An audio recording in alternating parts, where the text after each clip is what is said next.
Des portraits, des reportages, des bons plans, l'information continue sur le Madagascar qui bouge, une librairie en ligne.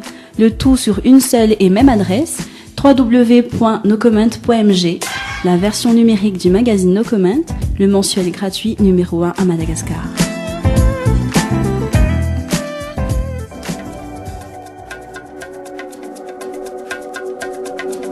Bonsoir à tous, chers auditeurs, bienvenue dans l'émission No Comment sur la RLI FM 106. Ce soir, nous recevons avec nous Rive Wassaf-Maïf. Bonsoir Rive. Bonsoir, Jour. Alors, Rive est un prof de tir à l'arc. Donc, vous pouvez nous expliquer un peu depuis quand vous faites ça et surtout où est-ce qu'on peut vous trouver déjà? Depuis 1980 que je pratique le tir à l'arc. Et à ce moment, je donne des animations. En fait, j'ai fait des animations et donne des initiations à la résidence Tankir. À la résidence en Cairn. Donc oui. Et vous pouvez expliquer un peu comment ça se pratique les principes de base en fait de l'activité, comment enfin pour quelqu'un qui viendrait la première fois justement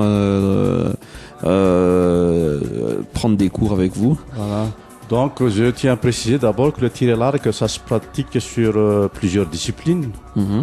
Donc je passe des commentaires sur la discipline olympique. Je ne saurais pas trop expliquer, mais ce que je fais sûrement c'est la pratique du tir à l'arc instinctif ou tir nature. Voilà. Donc je reçois des gens qui veulent s'initier sur le maniement de l'arc, sur le tir à l'arc.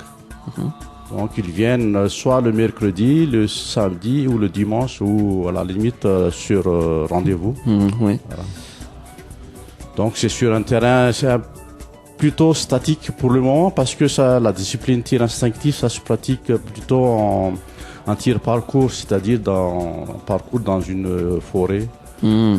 Donc on reproduit une forêt un petit peu là où... Voilà, d'accord. Ouais. Voilà. Ouais. Donc la base c'est on se met devant une cible, on se met en position correcte, puis après on fait des mouvements qu'il faut initier préalablement avant de tirer une flèche.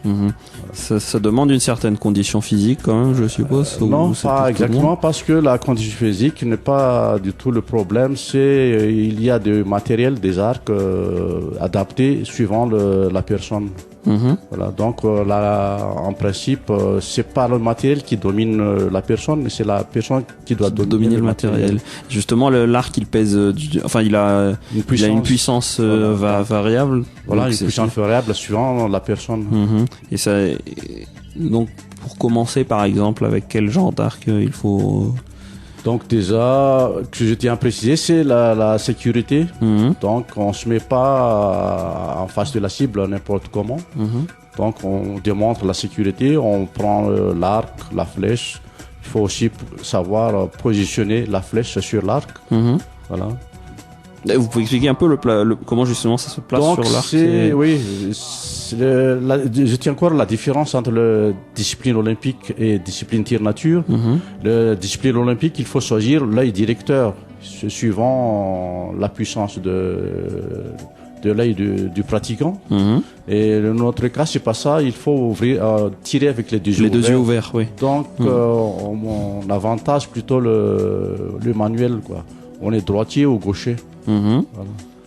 Donc on prend l'arc, on dirige l'arc, la flèche vers la cible et par exemple si on est droitier, on prend la corde avec la main droite. Voilà. D'accord, on pousse l'arc vers la cible et on tire la corde vers le visage. Okay. Donc c'est pas évident de parler comme ça sans que ça se voit. Oui, évidemment. Il faut être sur place pour bien expliquer ça. Donc c'est le tir instinctif. Par exemple, pour les sportifs pétanque ou tennismen, ils visent pas. Ah oui. Ils tapent la balle de tennis là où ils veulent placer sa balle. Et un exemple, même si la personne n'est pas sportive, il prend une cuillère, il amène la cuillère directement où il faut, mais pas sur une autre direction. Voilà. Donc là, il faut vraiment viser. Non, on ne vise pas. Enfin, il faut diriger la main d'arc vers la cible instinctivement. Ok. Donc, en fait, c'est plus ou moins tout le monde qui peut faire ça, qui C'est peut en plus faire. ou moins tout le monde, à Ouais. condition qu'il ait pas un handicap physique grave. Mhm. Même un handicapé, comme Zedza fait part, un handicapé visuel peut faire du tir à l'arc. Mhm. Et à ce moment-là, comment il va diriger, ou bien il faut le Il faut le guider? diriger déjà, bien sûr. Oui, à quel moment il faut lui diriger l'arc, lever la hauteur et tout ça. Et il y a une fois en Cairn, j'ai pris en charge un handicapé physique, c'est-à-dire de la main. Mhm. Voilà, donc c'était un plaisir pour moi personnellement, ainsi que pour le pratiquant. Mhm. Pour revenir un peu sur la question de sécurité, mis à part le fait qu'il faut il faut respecter une certaine distance et vérifier qu'il n'y a pas quelqu'un devant soi, il y a d'autres consignes. Le pratiquant, il faut qu'il commence à 5 mètres de la cible. Il ne faut pas trop s'éloigner. Mhm. À partir du moment qu'il arrive à bien adapter sa position. Mhm. Voilà. Donc il y a un filet derrière la cible qui empêche la flèche d'aller quelque part, quoi. Ok. Eh bien, merci beaucoup, Rive. J'invite tout le monde à venir vous voir à la résidence à Cairn. Oui, merci de C'est- m'avoir invité, Jour. C'est donc le C'est le mercredi, le samedi et le dimanche. Je dimanche. suis sur place à condition qu'il y ait un empêchement. Mais voilà. Et il faut appeler aussi à l'avance. Merci beaucoup, Rive. Merci, chers auditeurs. Merci. À bientôt. Voilà, au revoir. Des portraits, des reportages, des bons plans, l'information en continu sur le Madagascar qui bouge, une librairie en ligne. Le tout sur une seule et même adresse, www.nocomment.mg, la version numérique du magazine No Comment, le mensuel gratuit numéro 1 à Madagascar.